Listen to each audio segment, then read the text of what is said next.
The next big thing is field day, and that's what we're going to come up to here right now.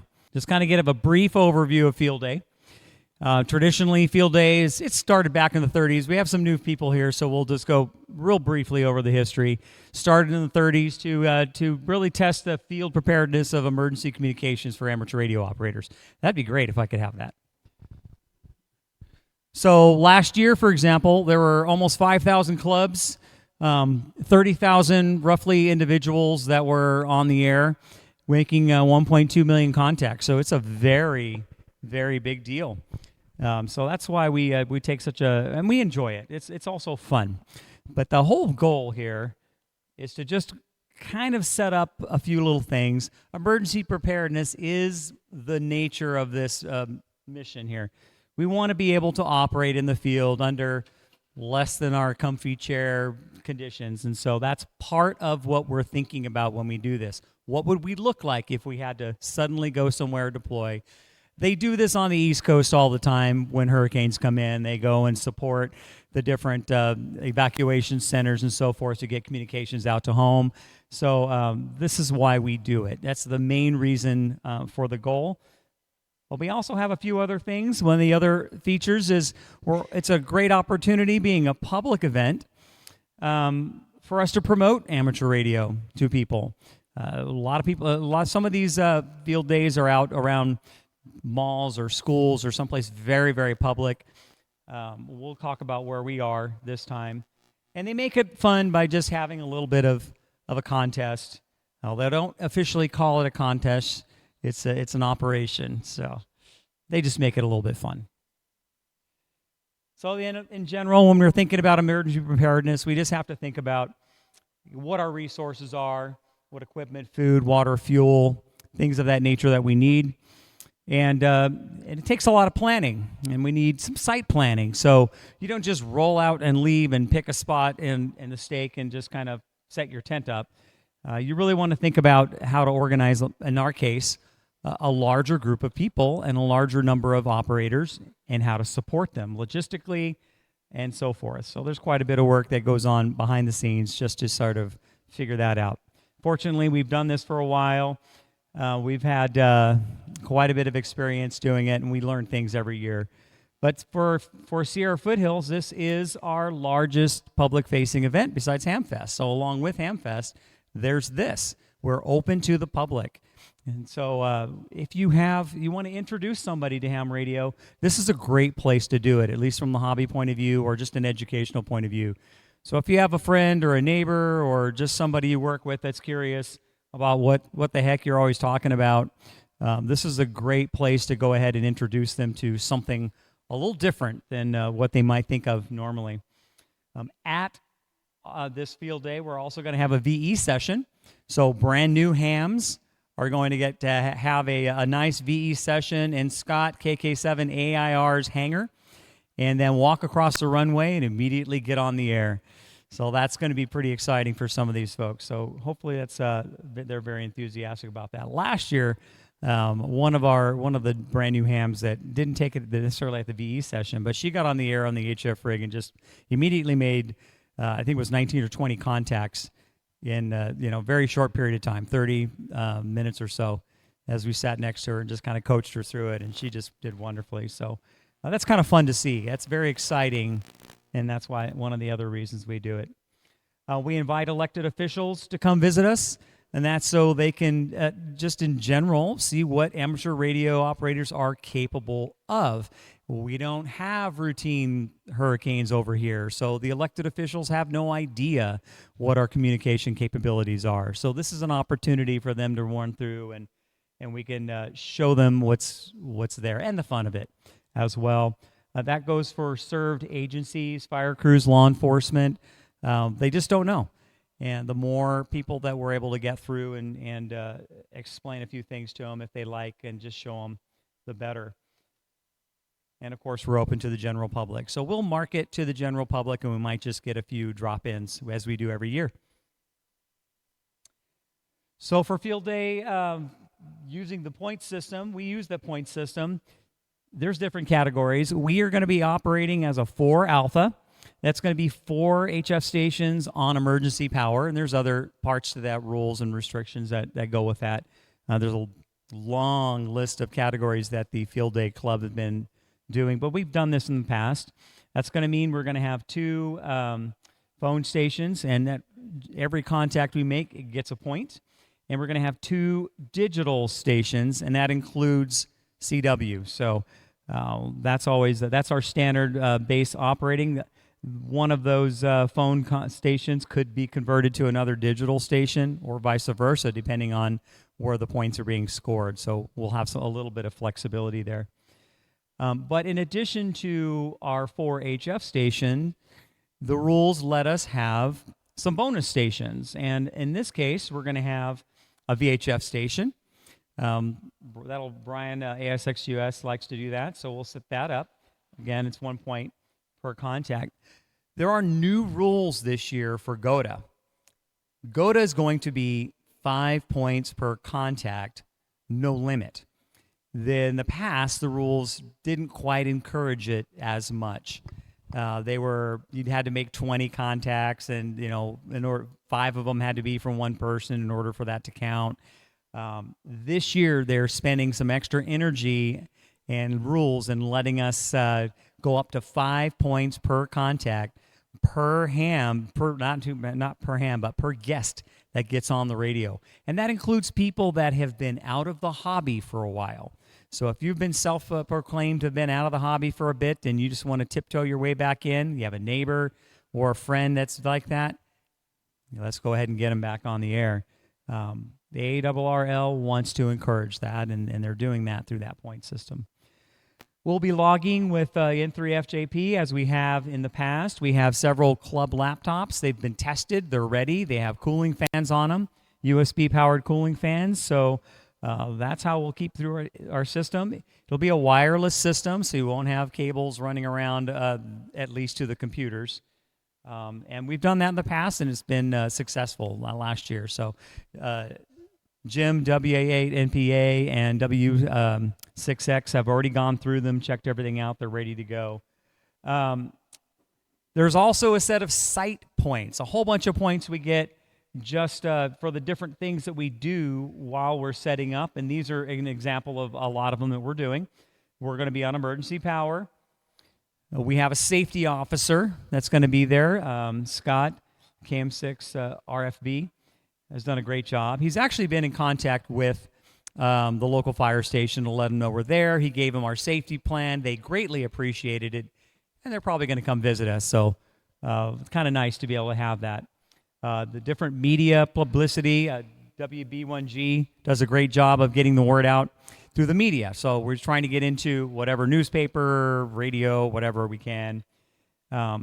We want to get a site visit by an elected official. If you happen to know someone who is an elected official, feel free to invite them.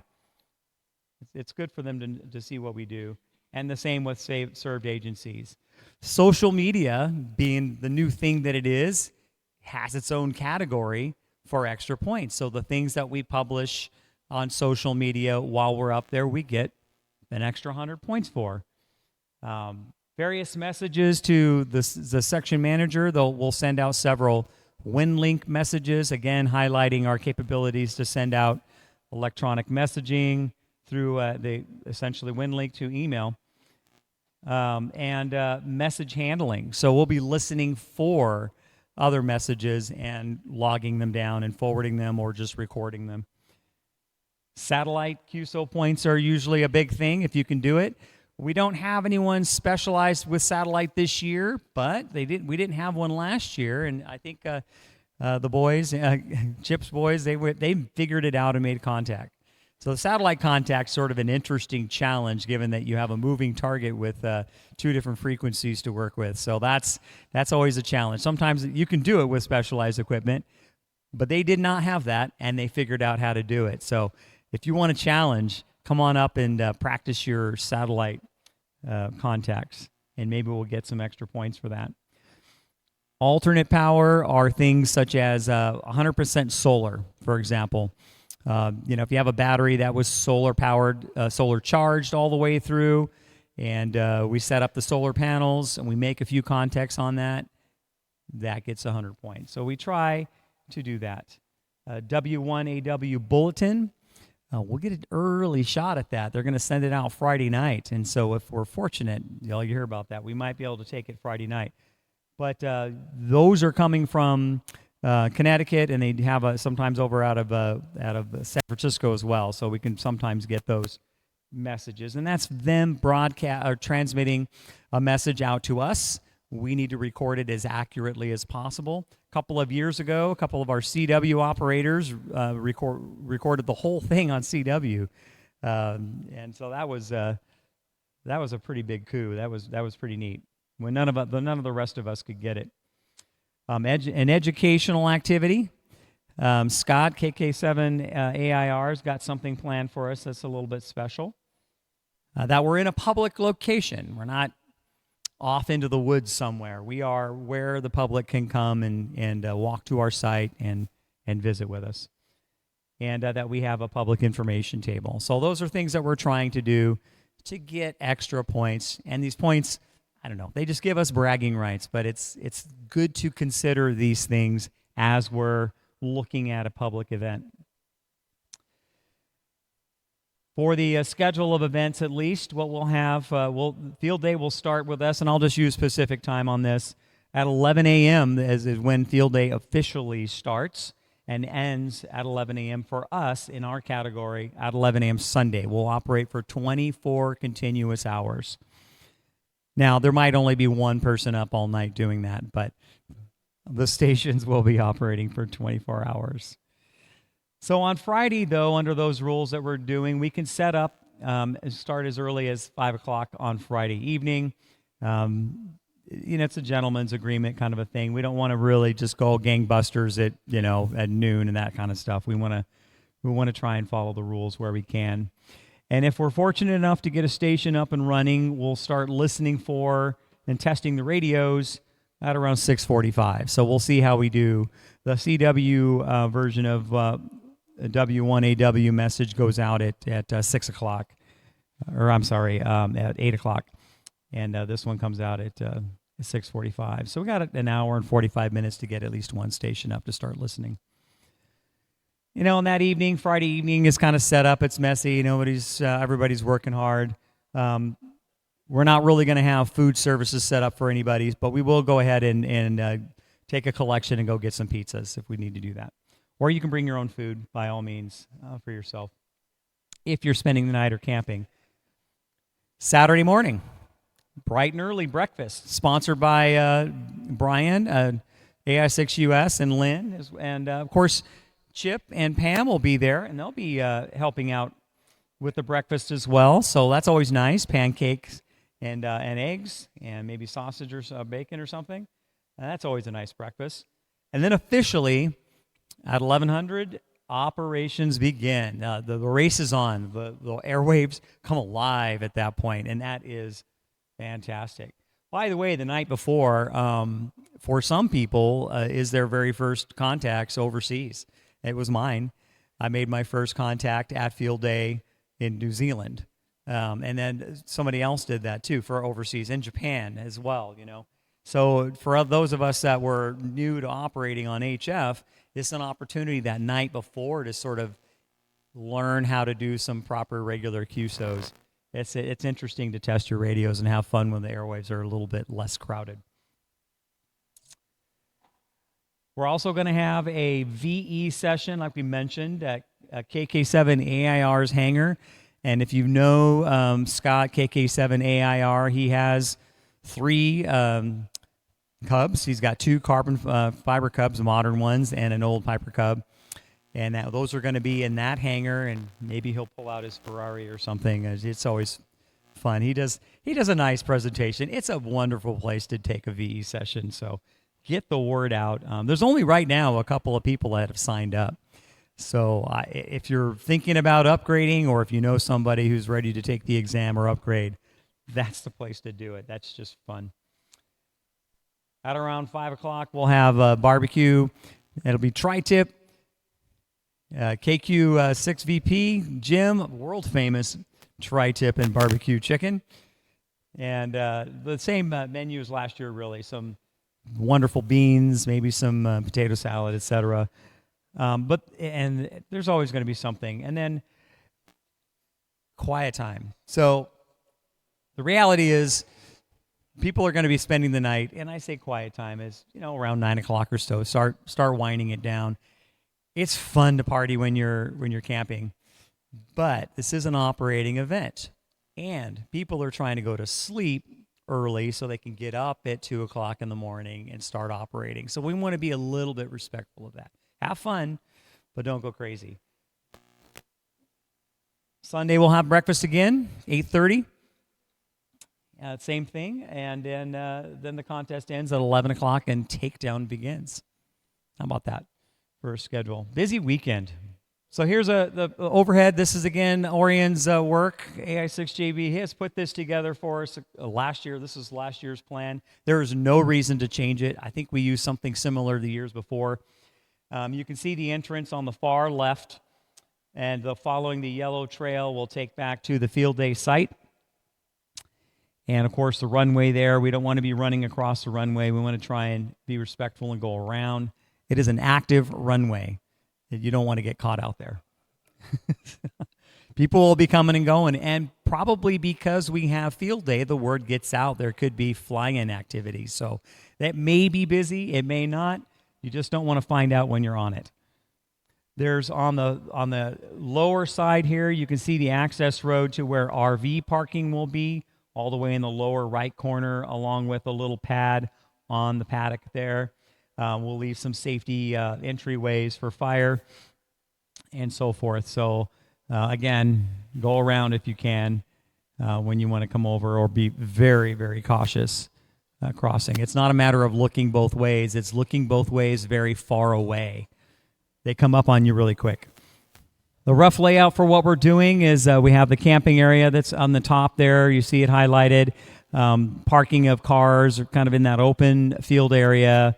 And you can see on the bottom where the stations will be laid out. And that's a rough location. We want to try and put the CW station a little bit further away in the shade, so they're not listening to all of us yelling into our mics trying to make that, make through that pile up there. And there'll be the digital stations and so forth over here. So way up on the top to the right, you see power plant and restrooms. Scott, KK7AIR, donates to us, has donated again to us, a 10-kilowatt generator. It is more than sufficient for our operations. We could do a lot of things with that power plant, but we don't really need all of that. But he's donating into it. It's very reliable. It works well. Next to that are the restrooms, and the restrooms will have lighting, at least, because the power is right there. So that's possibly the goal. If it does not, that's okay. It's running water. It is not running hot water. There is a shower there if you have to rinse off, but it's cold water, and a toilet, and so forth. And so it's clean enough and comfortable enough for that. We'll have, of course, the safety officer will have a medical table in there.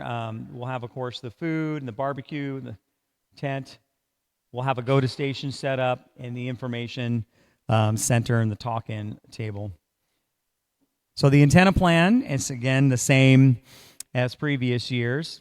There's no reason to reinvent the wheel if it's worked, and it's worked well.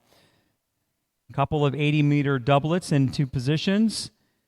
You can see down a little bit this tiny little icon, a hex beam down there, Brian, and Orion's that mast for the hex beam. There'll be some UHF, VHF antennas strung up in the trees. To the left of the UHF, you'll see this, a 40-meter beam, if you haven't seen that before. It's a wire beam that Brian AI6US sets up. I've spent time on that beam last field day, and it works incredibly well, so pretty cool. The same with the 20-meter beam. That's Al in 680Ts. So this 20-meter beam resides at the airport right now for us. And we're going to make the attempt to put up a 160-meter end fed. We always try and put this up, but this time we're going to do it a little different. We have a couple of ideas. Instead of trying to string it up way high, we're probably going to keep it low enough to be an NVIS antenna. and just make some contacts on 160 for the multipliers. So, yep, hex beam sitting there, UHF, 40-meter beam, 20-meter beam, 160, and then the two 80-meter doublets. So now what do you need to bring? Well, you need to bring a chair. You got to bring your own chair. I'm not giving up mine. Once I plant my bottom down in it, it's there. So, and some sunscreen and a hat. It's hot out there. It's a lot of sun. People forget, even though we have trees, you kind of move in and out of it. Don't forget those things. And mosquito repellent. Although it's not that bad up there, there's some sections when you go back by the parking that sometimes you have some mosquitoes that are residing in the trees and the moisture. And it's been a wet year, so I'm just expecting a little bit, but it's not terrible. You get out into the sun, they don't follow you. Bring a lunch. If you want something else to eat besides the barbecue in the evening, we're not providing lunches. That's up to you to bring the food for the middle of the day that you like. We'd like you to bring snacks for the share table, individually packaged things, something, go to Costco, fill up, bring it out there so everybody can have some varieties of snacks. It'll be good to do that, and you can just forage a little bit. And, of course, camping, the things that you would need for camping. Be reasonably self-sufficient. We will not be providing electricity to the campers, so you need to keep in mind that when you're camping, you're dry camping, whatever that happens to be for you. That's pretty common. But mostly we want you to have fun. Of all the things there is about field day, all the work that we put into it, there's a purpose. There's a few purposes, but really it's fun. It's a good community gathering. We get a chance to play with some equipment, to learn from equipment, learn from people, learn techniques. But for me, it's fun, and I hope it is for you as well. Do we have any questions? Orion.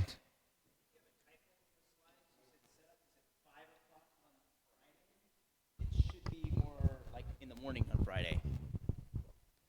If you look at the timing, I was going by the timing from ARRL. Well, let's go back and check it. Yeah, you have 24 hours before the start of the operation. You cannot start Thursday evening. So we start at 11 o'clock on Friday then, is that what you're saying? Okay, that's what I'm saying, yeah. You had 1,700 hours, I believe, if I saw it correctly. That was probably the other category I was thinking about, where they could only start at a certain time to operate the 27 hours. So Yeah. I'll correct that. That's important. Thank you for that oversight.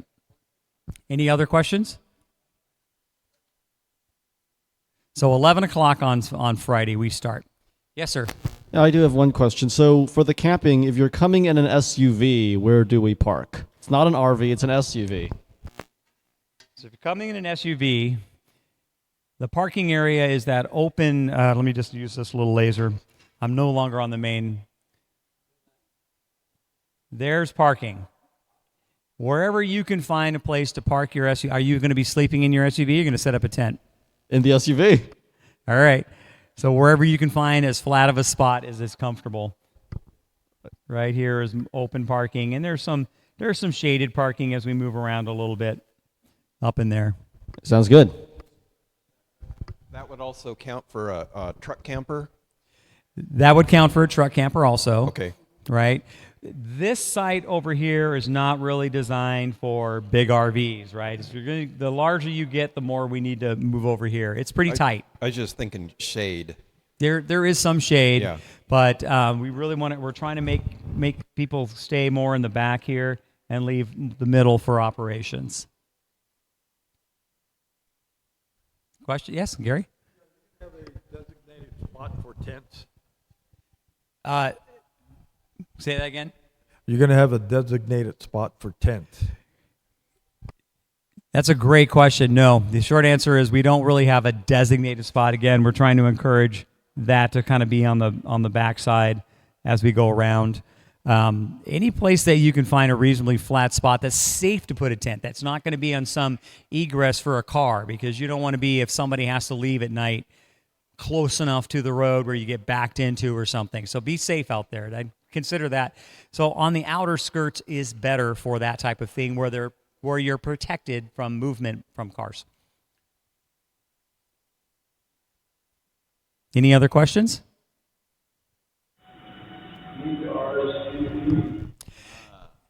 Absolutely.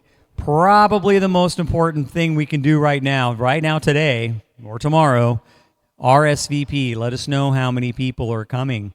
We need to be buying food for the barbecue. We need to know how much to buy. We are not going to overbuy. So if you're short and you didn't RSVP, it gets very expensive to send somebody out and run or go get more. But really, it's part of the planning. So let us know if you're coming, or even if you're just thinking about coming. If you want to be there and you're not sure and you might change your plans, let us know. We'd rather overbuy a little bit than underbuy. So thank you for that reminder. RSVP, please. And that's on the main page of the website. It's very easy. Just takes a moment. There's, how many people are you bringing? We're counting actual bodies that are going to be there. If you're going to bring yourself and someone else, put down 2. If you want beef or chicken, that's the most important thing, it seems. That's the big question of the day. And what would you might bring for the share table so we can kind of see what's going on with that and fill in the gaps. We will provide water, though. So any other drinks that you want to bring, if you like sodas and LaCroix and all that, go ahead and bring it. Bring what you can and share it if you like. We're going to have, we've got Scott, KM6 RFB, got 15 cases of water donated to us for this. So there's some donations efforts going on to contribute to that. So, yeah, we'll have plenty of water and ice chests with ice in it. Any other questions? All right. Thank you very much.